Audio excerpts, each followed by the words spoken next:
The first question, how is the cost of living crisis different to COVID? Or what extent will it mimic it? I thought this was a great question. I mean, I think this is a challenge where it is absolutely crystal clear who is going to be most badly affected by it. Whereas COVID sliced through the country and the population and jobs in slightly different ways. Some people were harmed, a few people benefited, some had, terrible professional experiences, some had terrible personal experiences, but it was not even in its landing. Whereas it is crystal clear that the less well-paid are going to have a really, really challenging time. The medium well-paid are going to have a very challenging time. And some people, it will not be pleasant, but it won't be totally harmful.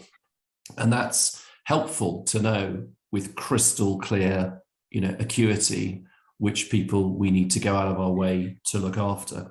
I think the second thing about this that this really struck me is COVID, we spent much of our time with a matter of when are we going back to how it was before mentality. Whereas the cost of living crisis is a long-term structural, impoverization, or if that's the right word, impoverishment of a bunch of nations that are not as rich as they thought they were and cannot live as well as they used to live.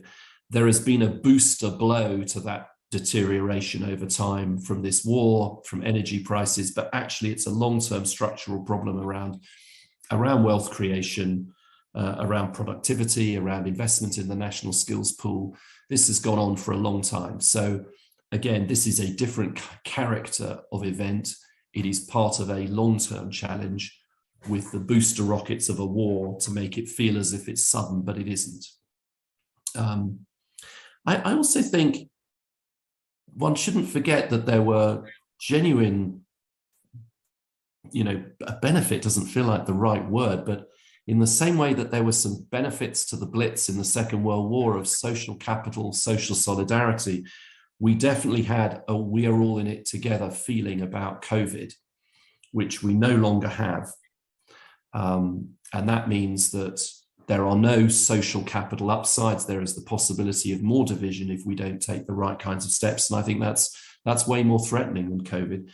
The other reason I really like your question is because, of course, if you drew the Venn diagram of the damage of COVID and the damage of cost of living, you can already pick out some population groups that have been hit hard twice.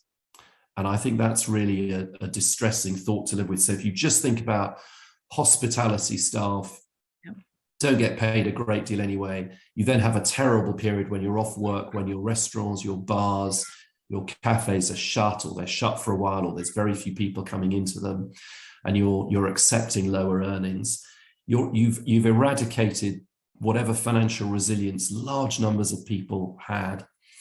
Social care staff worked through COVID and had all the distressing experience of working. They're not paid very much. It's a tough place to work, and now cost of living. So I feel like there are those big distinctions between the two, but boy, is there an overlapping piece for some groups that I worry about. So awful as COVID was for many, cost of living is going to be awful for a very great number more.